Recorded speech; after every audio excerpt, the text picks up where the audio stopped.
Michael Archer's fingers traced the cool glass of his penthouse windows, leaving faint marks that quickly faded in the evening air. Vancouver's skyline stretched before him, a testament to the city he hoped to lead. At 52, his reflection showed the toll of 16 years in politics. Silver threading through his dark hair, fine lines around his eyes that deepened when he wasn't maintaining his camera-ready smile. His navy suit, perfectly tailored to hide the slight softening of his midsection, still cut an impressive figure. The sound of heels clicking on hardwood drew his attention. "Mr. Archer, the caterers need your approval on the final setup." Sarah, his assistant of 8 years, stood with her tablet pressed against her chest, her practical blazer and skirt a stark contrast to the elegant transformation of his living space. Michael turned, inhaling the subtle mix of white roses and hydrangeas that adorned the room. Crystal glasses caught the light from modern chandeliers, creating delicate patterns across the mahogany bar. The space smelled of fresh flowers, leather, and the lingering scent of furniture polish, a combination that spoke of wealth without ostentation. "Walk me through it," he said, following Sarah to the kitchen. Stainless steel surfaces gleamed under recessed lighting, where uniformed staff moved with practiced efficiency. The catering team had arranged smoked salmon canapes on mother-of-pearl plates, each garnished with fresh dill and tiny capers. Miniature quiches released wisps of steam, their crusts perfectly golden. "We have the sustainable seafood station here," Sarah indicated. "The vegan options near the terrace doors. The Henderson's daughter is plant-based now, and the main bar is fully stocked with local wines and spirits." She paused, checking her tablet. "Final head count is 68. The Zhangs confirmed they're bringing their new development partner." Michael adjusted his cufflinks, his father's last gift before lung cancer took him during Michael's first campaign. "And the press. 2 photographers from approved outlets, no reporters. They'll focus on the charity angle, as discussed." Sarah's efficiency was one of her best qualities. She understood the delicate balance between publicity and privacy. The first guests arrived precisely at 7.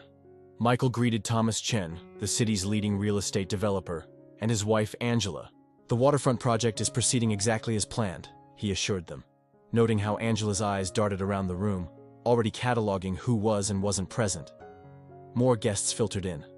Tech entrepreneurs and expensive casual wear, old money families and designer labels, young professionals eager to network their way up the political ladder.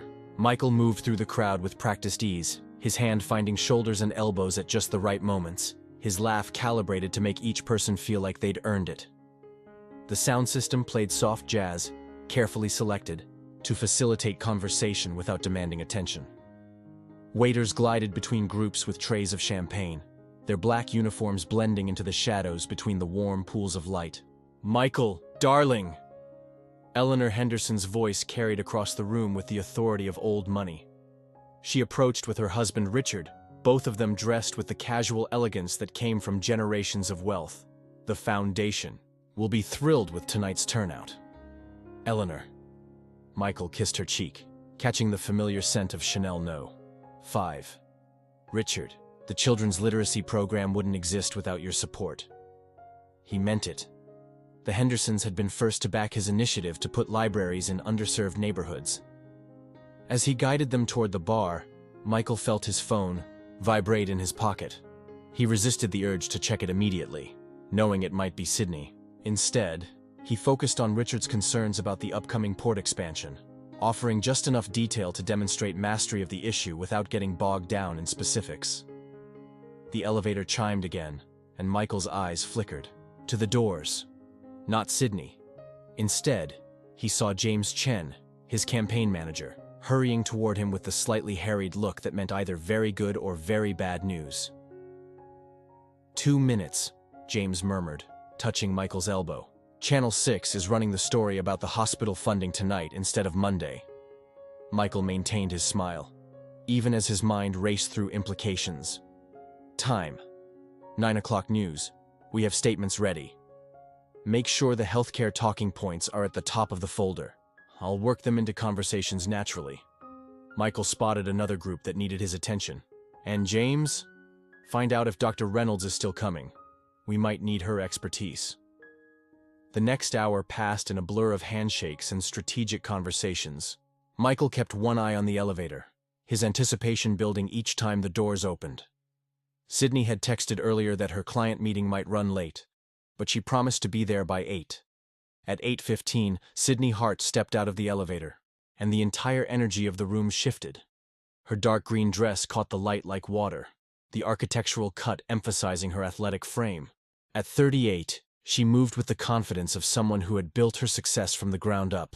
Her dark hair swept into an elegant knot that revealed a single emerald earring, a match to her dress that Michael had given her last month. He watched her pause in the doorway, those observant brown eyes taking in the scene. She had the architect's gift for reading spaces, understanding how people moved through them. Their gazes met across the room, and her smile, slight and knowing, made his pulse quicken. "I see your mystery woman has arrived," Eleanor Henderson commented, following his line of sight. "Oh, much more interesting than the usual society girls, I must say." Michael excused himself, making his way through the crowd.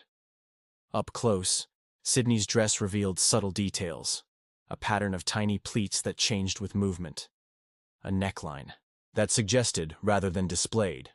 She wore minimal jewelry, just the earrings and a slim gold bracelet that had belonged to her grandmother. "You look beautiful," he said, kissing her cheek. Her perfume was light and fresh, with notes of bergamot and jasmine. "The Thompson project ran over," she explained, accepting a glass of champagne from a passing waiter. The client insisted on reviewing every detail of the sustainability features. Her voice carried the slight huskiness of someone who had spent hours in meetings. "You're just in time," Michael said, guiding her into the room. "There are some people you should meet." He felt the warmth of her skin through the silk of her dress, his hand resting lightly at the small of her back. They moved through the crowd together, their chemistry evident in the way they anticipated each other's movements. Sydney charmed the donors with her intelligent observations about urban development, while Michael watched proudly as she held her own in discussions about city planning and environmental impact. "The problem with most sustainability initiatives," she was saying to Richard Henderson, "is that they focus on individual buildings rather than neighborhood ecosystems.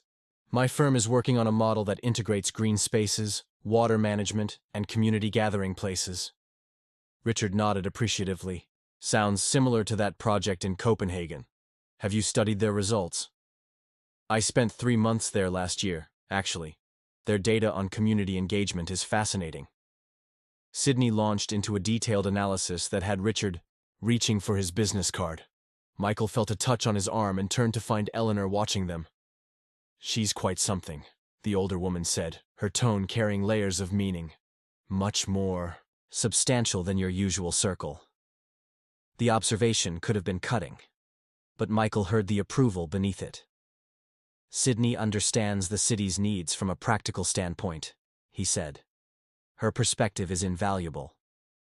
And the age difference doesn't concern you." Eleanor's directness was one of her defining traits. "I'm more interested in her ideas than her birth certificate." Michael kept his tone light but firm, ending that line of questioning. Across the room, Sydney had moved on to a group of tech entrepreneurs, her hands sketching shapes in the air as she explained a concept. The emerald earring caught the light when she laughed, and Michael felt a surge of pride mixed with something deeper, a recognition that she belonged here not because of him, but because of her own merit. James appeared at his elbow again. "Channel 6 is setting up their teaser. You might want to turn on the news quietly in your office." Michael nodded, catching Sydney's eye across the room. She read his expression and smoothly excused herself from her conversation, making her way toward him. This was one of the things he appreciated most about her, her ability to read situations and respond without need for explanation. "Business or pleasure?" she murmured as she reached him. "A bit of both. Join me in the office? There's something on the news we should watch." Together they slipped away from the party, Michael's hand finding its natural place at the small of her back. The gesture was becoming familiar, comfortable in a way that both thrilled and terrified him. The news segment about hospital funding played out on Michael's office television, the sound barely audible above the muffled party noise filtering through the closed door. Sydney perched on the edge of his desk, her dress pooling around, her legs, while Michael stood with his hands in his pockets, analyzing the coverage. They're leading with the budget cuts, he noted, watching the graphics display funding changes. But they're missing the bigger picture about private sector partnerships. Is this going to affect the campaign? Sydney asked, her eyes sharp and focused on the screen. Before Michael could answer, James knocked and entered, his face tighter than usual. We have a situation, he said, closing the door firmly behind him. Caroline's here. Michael felt the air leave, his lungs in a quiet rush. Beside him, Sydney went very still, her hand gripping the edge of the desk slightly harder. Where? Michael managed, his politician's training keeping his voice steady. Just arrived. She's in the main room. James glanced at his phone. And she's not alone. She brought paperwork. Legal documents, from what I could see. Michael turned to Sydney, but she was already standing, smoothing her dress with practiced composure. I'll handle the Jangs, she said quietly. They were asking about the waterfront development earlier. He caught her hand before she could leave, squeezing it gently. The emerald earring caught the light as she turned back to him, her expression soft but determined. I'll be fine, she assured him. This is part of the package, isn't it? After she left, Michael took a moment to button his jacket and check his reflection in the window. The city lights behind him created a perfect backdrop, as if even this private moment needed staging. Options? He asked James. Back entrance is clear if you want to avoid a scene, or I can have security escort her out, though that might make tomorrow's papers. Michael shook his head. No, she wouldn't be here without a reason. He straightened his tie. Let's not give anyone more drama than necessary. When he re-entered the main room, the atmosphere had shifted subtly. Conversations continued, but with an undercurrent of awareness, like a theater audience just before the curtain rises. Caroline stood near the entrance, her black dress elegant and simple, doing nothing to hide her 7-month pregnant belly. Her blonde hair was shorter than he remembered, framing her face in a way that made her look younger, more vulnerable. Their eyes met across the room, and 15 years of marriage passed between them in that single glance. She looked tired, he noticed, the kind of bone-deep exhaustion that came with growing a new life. Something twisted in his chest, an old familiar ache he thought he'd buried. Michael, she said as he approached, her voice carrying that slight tremor she always got when she was nervous but trying to hide it. I'm sorry to crash your party. You're never crashing, he replied automatically, the words falling into place like muscle memory. Then, because he couldn't help himself, should you be out this late in your condition? A small smile touched her lips. Still trying to take care of me? Force of habit. He gestured toward his office. Would you like to sit down? No, I won't stay long. She shifted, one hand moving to support her lower back, another familiar gesture that made his throat tight. I just needed to give you these in person. She held out a thick envelope. Across the room, Sydney was deep in conversation with the Jangs, but Michael could see the slight tension in her shoulders. She was giving him space while keeping the important donors engaged, a balancing act that demonstrated why she fit so perfectly into his world. What are they? He asked, though he suspected he knew. The final papers for the beach house, Caroline said softly. I've signed everything. You can sell it whenever you're ready. The envelope felt heavy in his hands, weighted with more than just paper. The beach house in Tofino had been their escape, their private world away from politics and pressure. The place where they'd planned their future family, where they'd held each other through years of failed fertility treatments, where they'd finally admitted their marriage couldn't survive their shared grief. You didn't have to come tonight, he said, keeping his voice low. Around them, the party continued its careful dance of wealth and influence, but they might as well have been alone. I did, actually. Caroline's hand rested on her stomach, a protective gesture that drew several not-so-subtle glances from nearby guests. David and I are moving to Toronto next month. He's been offered a position with the federal party. The news hit harder than he expected. David, his former campaign manager, now Caroline's husband, taking her across the country, taking their child, the baby she'd never been able to have with Michael, far from Vancouver's watchful eyes. Toronto, he repeated, buying time to steady his voice. That's quite a change. We need a fresh start, she said, then winced slightly. Sorry, I didn't mean… It's fine. He managed to smile, aware of their audience. When do you leave? 4 weeks. Before the baby comes. She paused, studying his face. I wanted you to hear it from me, not through the political grapevine. And I wanted to finish this properly. She nodded toward the envelope. No lawyers, no intermediaries. Just us, ending things the way we started them, face to face. The music changed, something soft and jazz-like filling the air. Michael became aware of James hovering nearby, probably trying to gauge whether intervention was needed. Sydney had moved the Jangs onto the terrace, keeping them engaged while still maintaining a clear line of sight to him. Does David know you're here? He asked, already knowing the answer from the slight flush that colored her cheeks. No, she admitted. He wouldn't understand. But after 15 years, I thought we deserved better than courier services and legal emails. A waiter approached with champagne, then quickly diverted upon noticing Caroline's condition. She watched the bubbling glasses pass with a hint of longing that Michael recognized from countless social events during their marriage. I remember when you used to hide sparkling cider in champagne glasses, he said softly. At all those campaign functions, when we were still trying, and you didn't want anyone to know. Caroline's hand tightened on her stomach. We got good at hiding things, didn't we? Too good, maybe. The weight of unspoken words hung between them. Years of doctors' appointments, hormone treatments, the nursery that remained empty until they finally locked the door. Their marriage hadn't ended with a bang, but with a whisper, worn down by hope deferred too many times. Your Sydney seems lovely, Caroline said, changing the subject with practiced grace. She handles herself well in this crowd. Michael glanced at his girlfriend, who was now laughing at something Richard Henderson had said. She understands this world, he replied. The complexity of it. And she makes you happy? The question was gentle, genuine. Oh, she does. He met Caroline's eyes. Different kind of happy, but real. Caroline nodded, then pressed a hand to her back again. I should go. My doctor would not approve of these heels.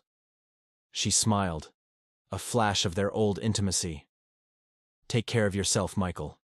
And I hope you find what you're looking for, whatever that turns out to be. Before he could respond, she turned and made her way to the elevator, her departure as quietly dramatic as her entrance had been. The party seemed to exhale collectively, and conversation volume rising slightly as the tension broke. Sydney appeared at his side, close but not touching. Are you okay? She asked softly. Michael looked down at the envelope in his hands, feeling the weight of endings and beginnings. Not really, he admitted, but I will be. The party wound down shortly before midnight, guests departing in waves of expensive perfume and air kisses. Michael maintained his composure through the final goodbyes, but Sydney noticed how his hand trembled slightly when he poured himself a scotch after the last guest left. The cleaning crew can handle this tomorrow, she said, watching him stare at the envelope he'd placed on the bar. You look exhausted. I should at least review these papers. He picked up the envelope, then set it down again. The crystal glasses around him caught his reflection, multiplying his uncertainty. Sarah appeared with her tablet, ever efficient, even at this late hour. The press coverage from tonight has been positive. The hospital funding story is being overshadowed by the charity angle, especially with the Hendersons' new pledge. Caroline's appearance? Michael asked, his voice professional despite the lateness of the hour. Minor mentions on social media, nothing major yet. I've already contacted our usual channels to emphasize the charity story. Sarah hesitated. Or should I cancel tomorrow's breakfast meeting with the Port Authority? No, Michael said firmly, straightening his shoulders. Keep everything as scheduled. He caught Sydney's eye across the room, though perhaps move it to 9 instead of 8. After Sarah left, Sydney slipped off her heels, padding barefoot across the hardwood floors.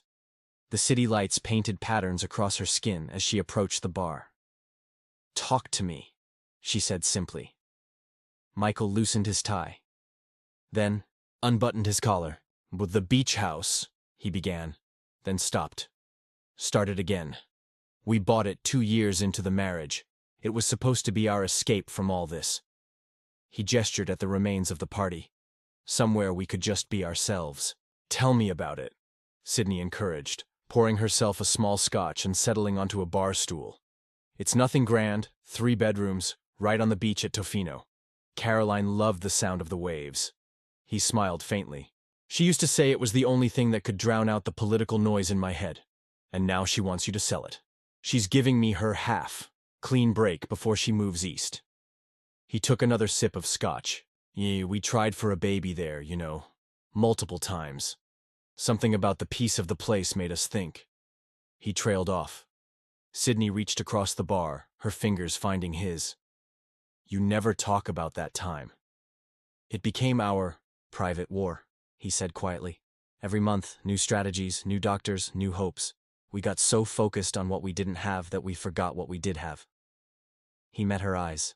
I don't want to make that mistake again.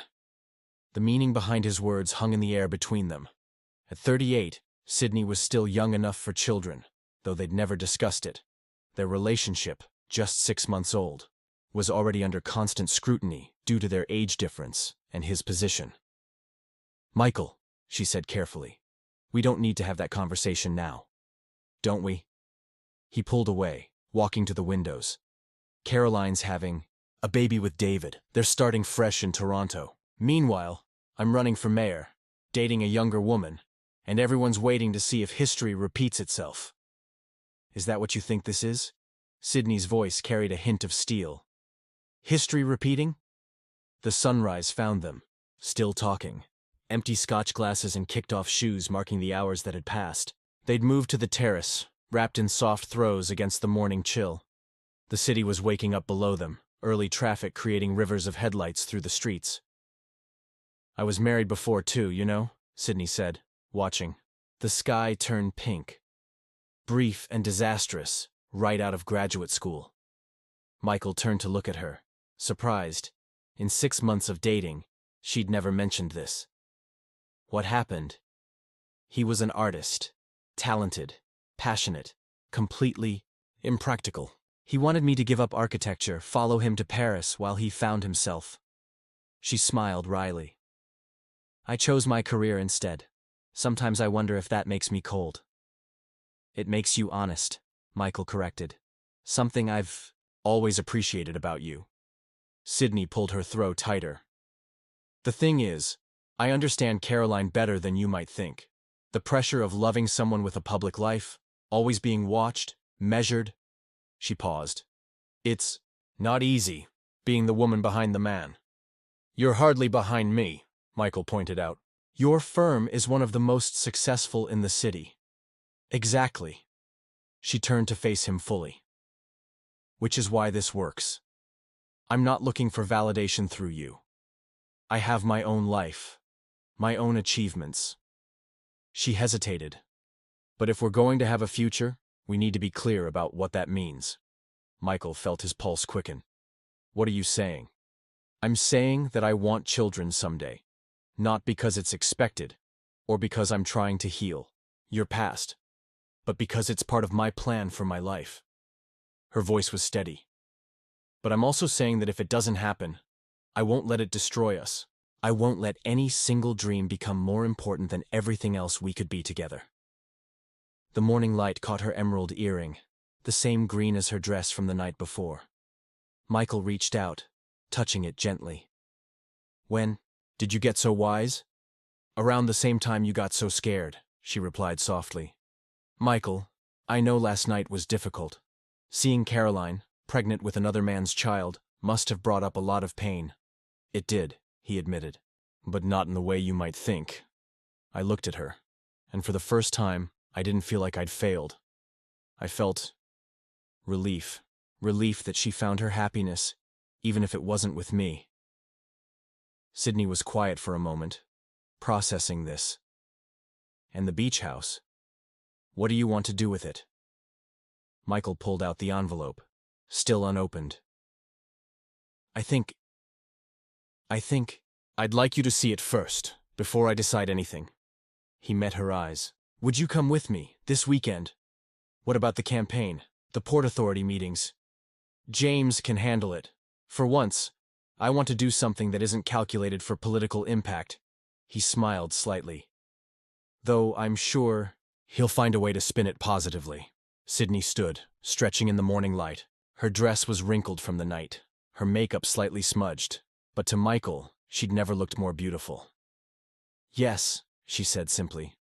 Yes. Yes, I'll come to Tofino with you. Yes, I'll help you decide about the house. And yes, she added softly, I'm in this for the long haul, whatever that brings. The city was fully awake now, the sounds of morning traffic rising up to their terrace.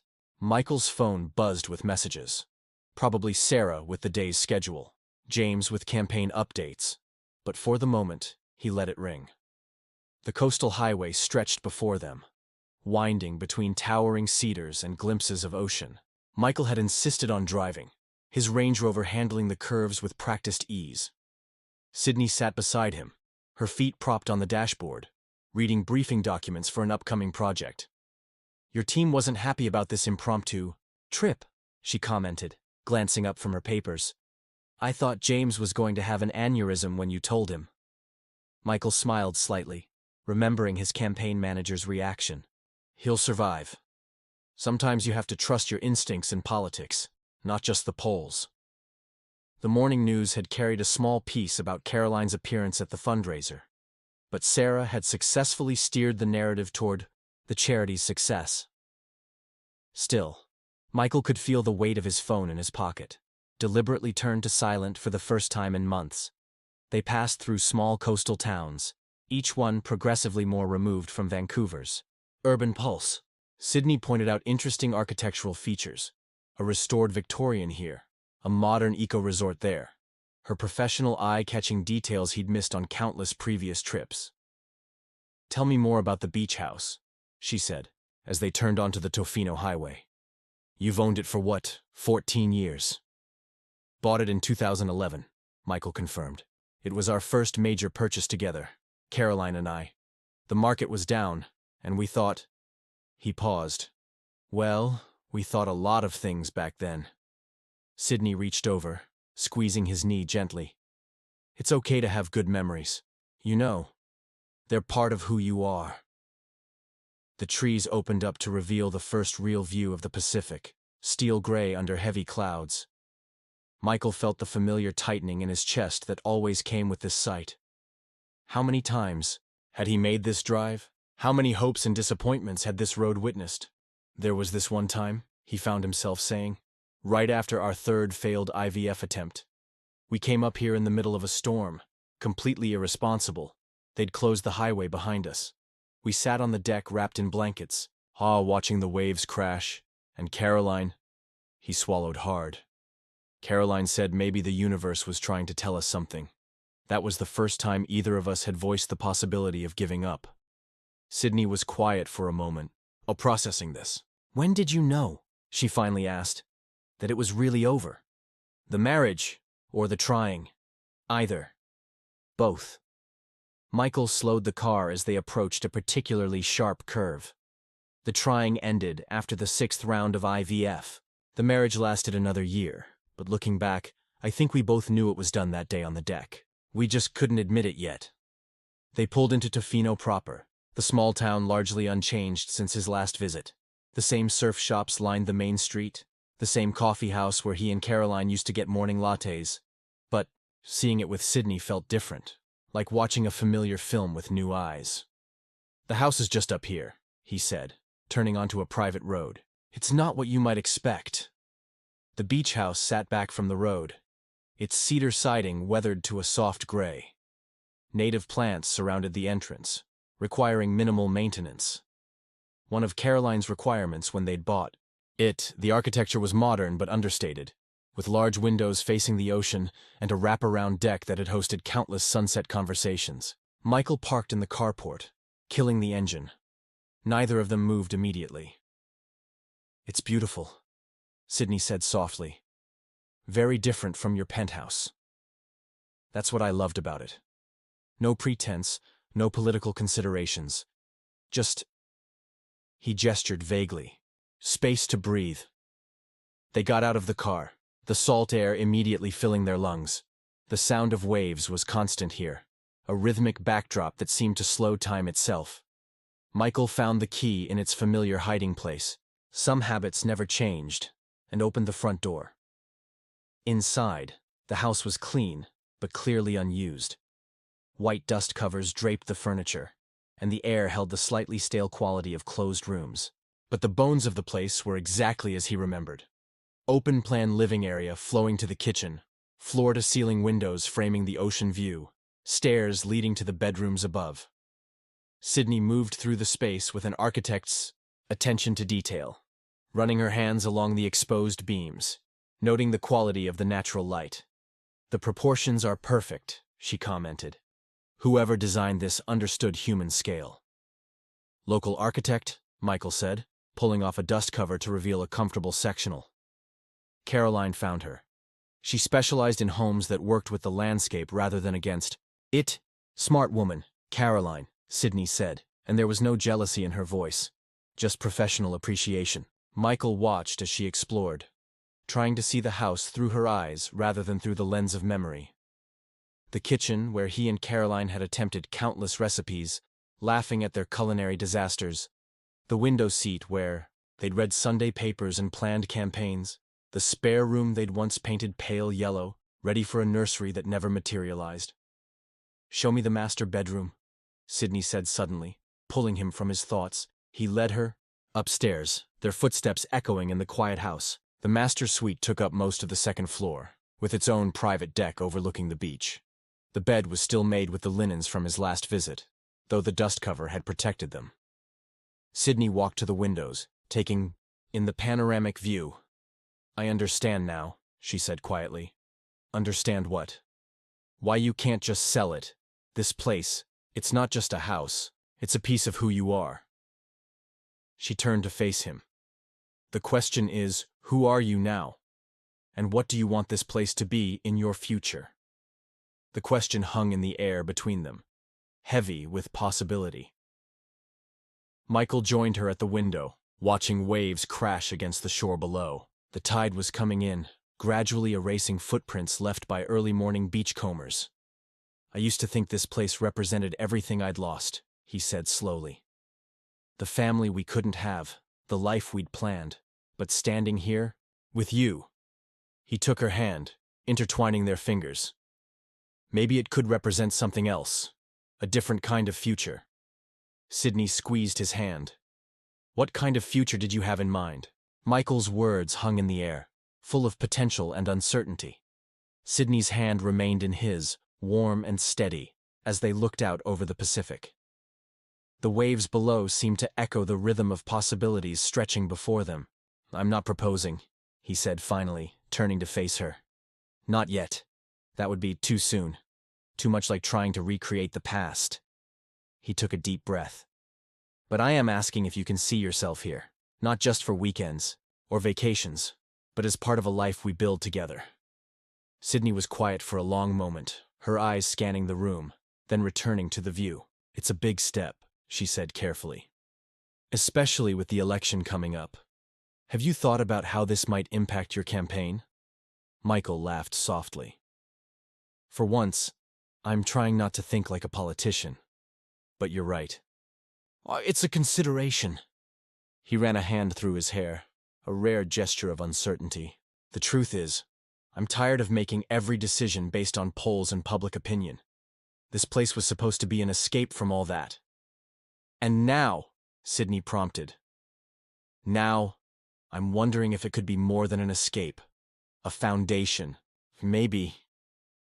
He met her eyes. "But only if it's something we both want." Sydney turned back to the window, her expression thoughtful. "I have a confession," she said after a moment. "When you first mentioned this trip, I was apprehensive. I thought maybe you were looking for closure, a way to finally let go of the past." "And now?" Michael echoed her earlier question. "Now, I'm starting to see possibilities I hadn't considered. She smiled slightly. Did you know this area is becoming a hub for sustainable architecture? There's a growing movement to develop eco-friendly vacation homes that blend with the landscape. Michael raised an eyebrow. Are you thinking about work at a time like this? I'm thinking about integration, she corrected. Your political career, my architectural vision. This place could be more than just a private retreat. It could be a statement about the future we want to build, not just for ourselves, but for the city, the province. The idea took root in Michael's mind, expanding with potential. A showcase for green living, he mused. Somewhere to host retreats, bring together thought leaders. Exactly. Sydney's eyes were bright with excitement. We could renovate, expand sustainably, create a space that honors the past, but looks firmly toward the future. For the first time since they'd arrived, Michael felt the weight of the past lifting. The ghosts of what might have been seemed to fade, replaced by new possibilities. He pulled Sydney close, kissing her deeply. When they parted, both were slightly breathless. Is that a yes? He asked, a smile tugging at his lips. It's a, let's see where this goes, she replied, but her tone was warm. We have a lot to figure out. Your campaign, my projects, the logistics of balancing 2 lives in 2 places. True, Michael agreed. But for now, he glanced at his watch. How about we start with dinner? There's a great little place in town that Caroline and I used to love. It's time to make some new memories there.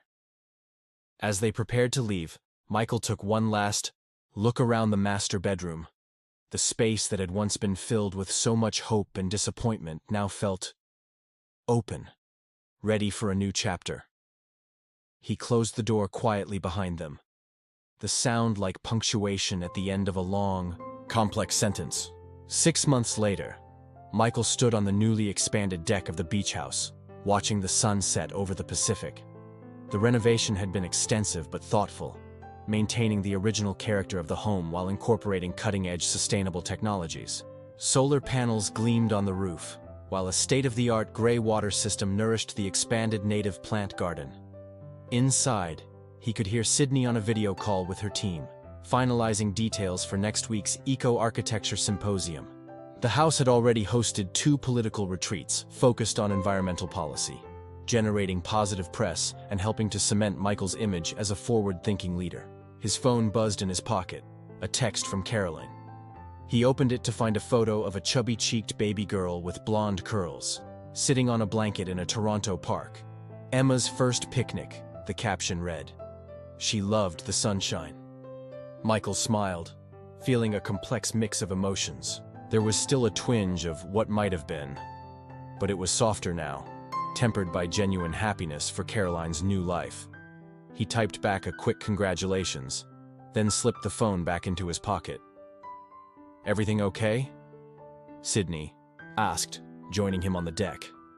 She wrapped her arms around him from behind, resting her chin on his shoulder. Everything's good, he replied, covering her hands with his own. Emma's getting big. Looks like she has Caroline's hair. Sydney was quiet for a moment, then said softly, You know, there's something I've been meaning to tell you. I was waiting for the right moment. Michael turned to face her, noting the mix of nervousness and excitement in her eyes. What is it? She took a deep breath. I'm pregnant, about 8 weeks along. I found out just before we started the renovations, but with everything going on, I wanted to be sure before I said anything. The world seemed to pause for a moment, the constant sound of waves fading into the background. Michael stared at her, 1,000 emotions washing over him at once.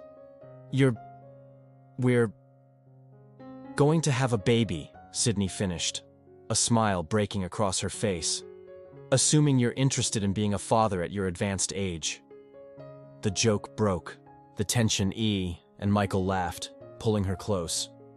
Are you kidding? I'm going to be the most annoyingly prepared father in British Columbia. I've had years to practice changing diapers on campaign volunteers. As they stood there, holding each other while the last light faded from the sky, Michael felt a profound sense of rightness. This house, once a symbol of loss and regret, had become the foundation for a new beginning. The ghosts of the past weren't gone exactly, but they had transformed into something gentler, Lessons learned, wisdom earned. You know, Sydney said after a while, we're going to have to child-proof this entire place. Those stairs are a death trap for toddlers. Michael grinned. I sense another renovation in our future. Think you're up for it? Always, she replied, stretching up to kiss him. But maybe we start with the nursery this time. As they walked back into the house, hand in hand, Michael felt the last pieces of his old life settling into place alongside the new. The beach house would always carry echoes of the past, but now it rang with the promise of the future. A future built on honesty, resilience, and the courage to keep moving forward, no matter what the tide might bring. What did you think of the story? Leave a comment and a review about this story. If you were moved and enjoyed our work, feel free to help us continue producing. I invite you to click on our link in the first pinned comment. Now, 2 buttons will appear. One to subscribe if you haven't already, and the other to watch other interesting stories. Choose one. Thank you for watching this far. See you soon.